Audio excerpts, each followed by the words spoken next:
Viewers, நம்ம channel இன்னைக்கு ஒரு டிஃப்ரெண்டான ப்ரான் ஃப்ரை பிரியாணி எப்படி பண்ணுறதுன்னு பார்க்கலாம்.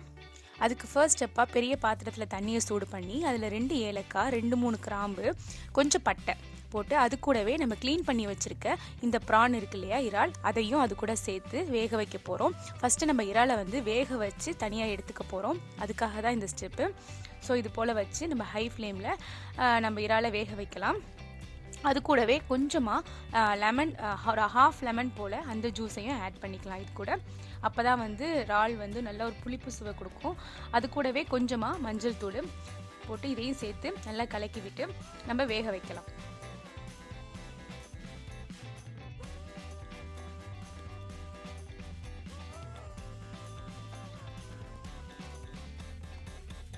எல்லாத்தையும் மிக்ஸ் பண்ணதுக்கு அப்புறமா ஒரு லிட்டு வச்சு க்ளோஸ் பண்ணி 10 மினிட்ஸ்க்கு இதை ஹை ஃப்ளேமில் வேக விடலாம்.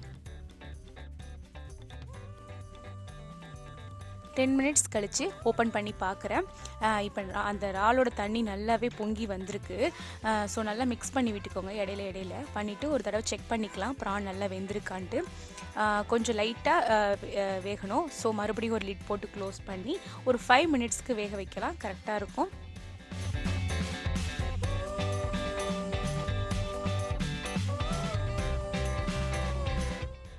5 மினிட்ஸ் கழிச்சு லிட்டை ஓப்பன் பண்ணி பார்க்குறேன். நல்லாவே இறால் வெந்திருக்கு. ஸோ இது போல் இறால் எடுத்து ஒரு ஃபோக் இல்லைன்னா ஒரு ஸ்பூனை வச்சு நம்ம குத்தி பார்த்தோம் அப்படின்னா நல்லாவே சாஃப்டாக வெந்திருக்கும். ஸோ இப்போ கரெக்டான ஸ்டேஜ் வெந்துருச்சு. இப்போ அடுப்பை ஆஃப் பண்ணிவிட்டு இந்த இறால் எல்லாத்தையுமே நம்ம ஒரு இதில் ஃபில்ட்ரு பண்ணி தனியாக எடுத்து வச்சுக்கலாம். இந்த தண்ணியையுமே நம்ம வேஸ்ட் பண்ண வேண்டாம்.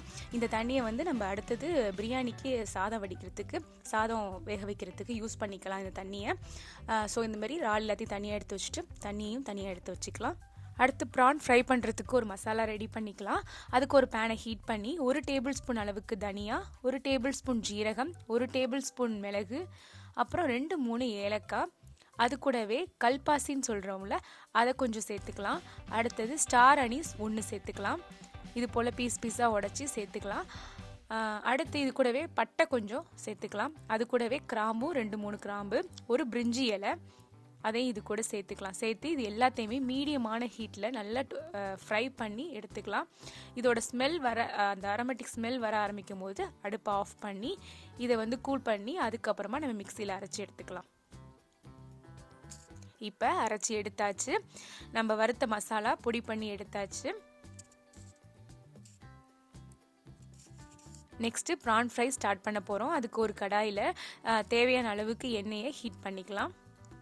அது கூடவே பொடியாக நறுக்கி வச்சுருக்க பெரிய வெங்காயம், நான் ஒரு பெரிய வெங்காயம் எடுத்திருக்கேன். வெங்காயம் மீடியமான ஹீட்டில் நல்லா வதங்கிட்டு இருக்கட்டும். அது கூடவே நம்ம கொஞ்சமாக கருவேப்பிலை இலையும் சேர்த்துக்கலாம்.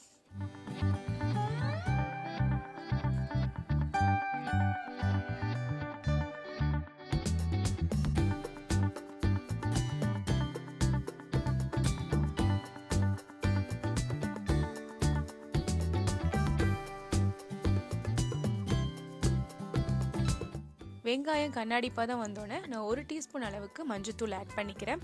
ஒன்ஸ் நம்ம மசாலா ஆட் பண்ண ஸ்டார்ட் பண்ணிட்டோம் அப்படின்னா நம்ம ஹீட்டை மீடியமாக தான் மெயின்டைன் பண்ணிக்கணும்.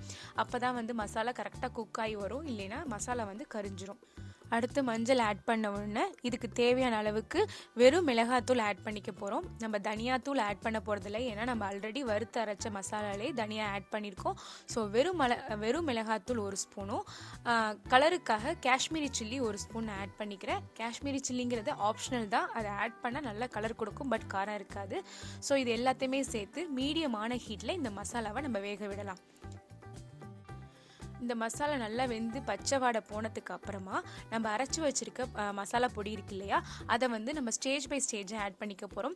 ஃபஸ்ட்டு நான் ஒரு டீஸ்பூன் அளவுக்கு மசாலா, அந்த நம்ம அரைச்சி வச்சுருக்க மசாலா பொடியை இப்போ இந்த மசாலா கூட சேர்த்து அதையும் நல்லா குக் பண்ணலாம். நம்ம 3 ஸ்டேஜஸாக நம்ம மசாலா ஆட் பண்ண போகிறோம். ஸோ ஃபஸ்ட்டு ஸ்டேஜ் மசாலாவை நம்ம அரைச்சி வச்சுருக்க மசாலா ஆட் பண்ணிட்டோம். ஸோ இதிலே குக் ஆகட்டும். அடுத்து இது கூட இஞ்சி பூண்டு பேஸ்ட்டு ஒரு 1 அல்லது 1.5 டீஸ்பூன் போல் ஆட் பண்ணிக்கலாம். அதையும் சேர்த்து மீடியமான ஹீட்டில் வேக விடலாம். இந்த மசாலா வெந்துட்டுருக்க ஸ்டேஜில் நம்ம இதுக்கு தேவையான டொமேட்டோ பியூரே ரெடி பண்ணிக்கலாம். அதுக்கு நான் ஒரு பெரிய சைஸ் அளவு உள்ள நாட்டு தக்காளி எடுத்திருக்கேன். அதை இது போல் நல்லா மிக்சியில் அடித்து அந்த பியூரேவும் இது கூட ஆட் பண்ணிக்கலாம்.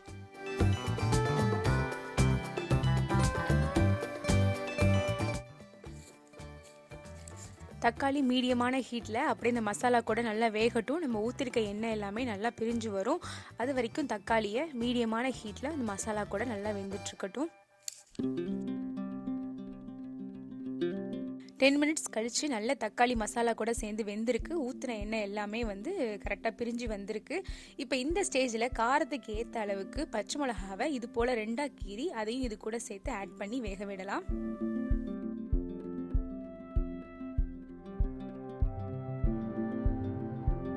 ஃபைவ் மினிட்ஸ் கழித்து இன்னும் நல்லா மசாலா சுண்டி வந்திருக்கு. இப்போ இந்த ஸ்டேஜில் நம்ம வேக வச்சுருக்க ப்ரான் இருக்கு இல்லையா, அதையும் இது கூட சேர்த்து நல்லா மிக்ஸ் பண்ணி விடலாம். தண்ணி எதுவுமே நம்ம ஆட் பண்ண தேவையில்லை, ஏன்னா ஆல்ரெடி ப்ரானை நம்ம குக் பண்ணி தான் எடுத்து வச்சுருக்கோம். ஸோ நம்ம நல்லா அந்த மசாலாவோட பிளெண்ட் பண்ணி விட்டாலே போதும். மசாலா விட நல்லா கலந்து விட்டோன்னே நம்ம வறுத்து அரைச்சி வச்சுருக்க பொடி இருக்கு இல்லையா, மசாலா பொடி, அதையும் ஒரு ஸ்பூன் அளவுக்கு இப்போ இந்த ஸ்டேஜில் நம்ம ஆட் பண்ணிக்கலாம். ரிமைனிங் கொஞ்சம் எடுத்து வச்சுக்கலாம், ஏன்னா நம்ம ஃபைனலாக இந்த பொடி ஆட் பண்ணணும். அடுத்தது கொஞ்சமாக நறுக்குன கொத்தமல்லி தலையும் நான் இது கூட சேர்த்து ஆட் பண்ணி நல்லா கலந்து விட்டுக்கலாம். கலந்து ஒரு மீடியமான ஹீட்டில் அப்படியே வேக விடலாம். நல்லா மசாலா வந்து அந்த இறால் கூட சேர்ந்துருக்கு. அடுத்து இப்போ இந்த ப்ரானுக்கு தேவையான அளவுக்கு உப்பு நம்ம சேர்த்துக்கலாம், டேஸ்ட்டுக்கு ஏற்ற அளவுக்கு.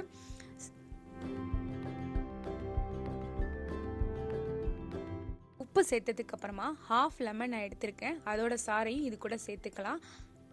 ஆல்ரெடி நம்ம ப்ரான் வேக வைக்கிறதுக்கும் நம்ம ஹாஃப் லெமன் சேர்த்துருக்கோம். ஸோ இன்னொரு ஹாஃப் லெமன் நம்ம இப்போ இந்த ஸ்டேஜில் சேர்த்தோம் அப்படின்னா கரெக்டாக இருக்கும் டேஸ்ட்டு.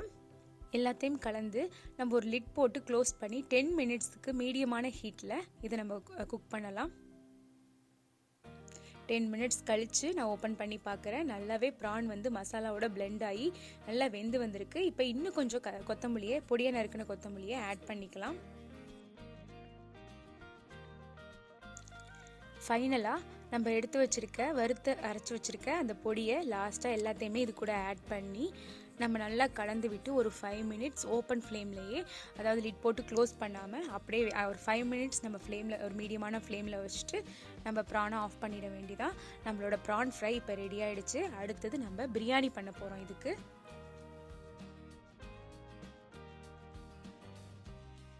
பிரியாணி பண்ணுறதுக்கு ஒரு பெரிய பேன் எடுத்து வச்சுருக்கேன். அதில் கொஞ்சமாக ஆயில் ஊற்றிக்கலாம். அந்த ஆயில் நம்ம சேர்த்து ஹீட் பண்ணிக்கலாம். அது கூட கொஞ்சமாக பட்டை, ஒரு பிரியாணி இலை, ஒரு ஸ்டார் அனீஸ்,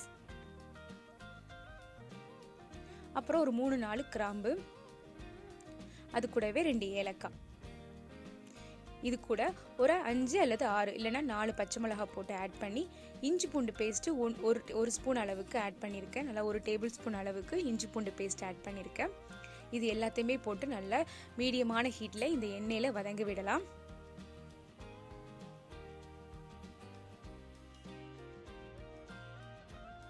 இது வதங்கிட்டு இருக்க இந்த ஸ்டேஜ்லேயே இது கூடவே நல்லா பொடியாக நறுக்கியிருக்க புதினா கொத்தமல்லியும் அது கூடவே ஆட் பண்ணி இந்த எண்ணெயிலேயே இதை நல்லா வதக்கிக்கலாம். அப்போ நல்ல ஒரு ஃப்ளேவர் கிடைக்கும் நம்மளுக்கு. ஸோ இது போல் பண்ணுறப்ப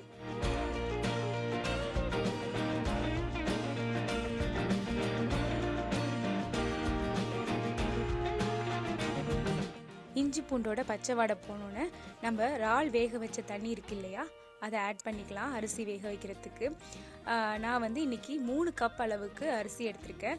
ஸோ அதுக்கேற்ற அளவுக்கு 1க்கு 1.5 அப்படிங்கிற கணக்கில் பாஸ்மதி ரைஸுக்கு நான் வந்து தண்ணி ஆட் பண்ணியிருக்கேன்.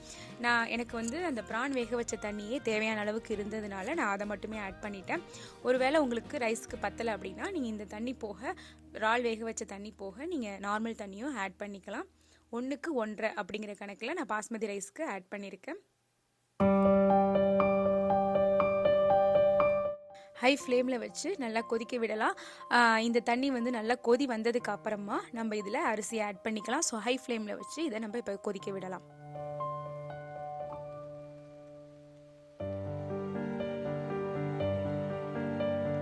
நல்லா கொதி வந்துருச்சு. இப்போ இந்த ஸ்டேஜில் நம்ம அலசி ஊற வச்சுருக்க பாஸ்மதி அரிசியை இது கூட சேர்த்துக்கலாம். இந்த பாஸ்மதி அரிசியை ½ அன் ஹவருக்கு முன்னாடியே நான் ஊற வச்சுருந்தேன். ஸோ அதை தான் இப்போ நான் ஆட் பண்ணிக்கிறேன். அரிசியை ஆட் பண்ணி நல்லா அந்த தண்ணி கூடவே கலந்து விட்டுக்கலாம். அரிசி கலந்ததுக்கு அப்புறமா ½ லெமன் ஜூஸ் நான் இதில் ஆட் பண்ணியிருக்கேன். நம்ம ரைஸுக்கு தக்காளி எதுவும் ஆட் பண்ணல இல்லையா, ஸோ இந்த லெமன் ஜூஸ் வந்து அந்த ரைஸுக்கு கரெக்டான ஒரு புளிப்பு தன்மையே கொடுக்கும். ஸோ நம்ம வந்து அந்த ப்ரான் ஃப்ரையோட சேர்த்து சாப்பிட்றப்ப ரொம்ப சூப்பராக இருக்கும். ஸோ இது அப்படியே வந்து ஒரு மீடியமான ஹீட்டில் ஒரு லிட் போட்டு க்ளோஸ் பண்ணி இதை நம்ம வேக வைக்கலாம். சாதம் வெந்துட்டு இருக்கிறதுக்கு இடையிலேயே நம்மளோட ப்ரான் ஃப்ரையும் இப்போ ரெடி ஆயிடுச்சு. இப்போ இந்த ஸ்டேஜில் ப்ரான் ஃப்ரையோட ஸ்டவ் ஆஃப் பண்ணிவிட்டு நம்ம எடுத்து வச்சிடலாம். பிரியாணி ரெடி ஆனோன்னு அடுத்த ஸ்டெப் நம்ம இதை மிக்ஸ் பண்ணிக்கலாம்.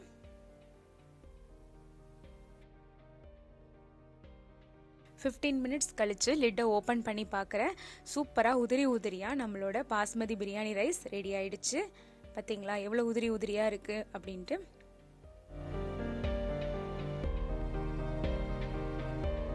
பாஸ்மதி ரைஸ் ரெடியானோன்னு ஸ்டவ் ஆஃப் பண்ணிவிட்டு நம்ம செஞ்சு வச்சுருக்க ப்ரான் ஃப்ரையை இந்த ரைஸ் கூட சேர்த்து மிக்ஸ் பண்ணி விட்டுக்கலாம்.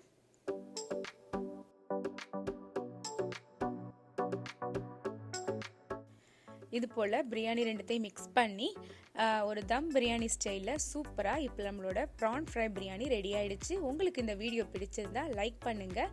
இது வரைக்கும் நம்ம சேனலை நீங்கள் சப்ஸ்கிரைப் பண்ணலைன்னா கீழே இருக்க சப்ஸ்கிரைப் பட்டனையும் நோட்டிஃபிகேஷனுக்காக பெல் ஐக்கானையும் ப்ரெஸ் பண்ணுங்கள். சுவையான உணவை சுலபமாக செய்ய நம்ம சேனலை தொடர்ந்து பாருங்கள்.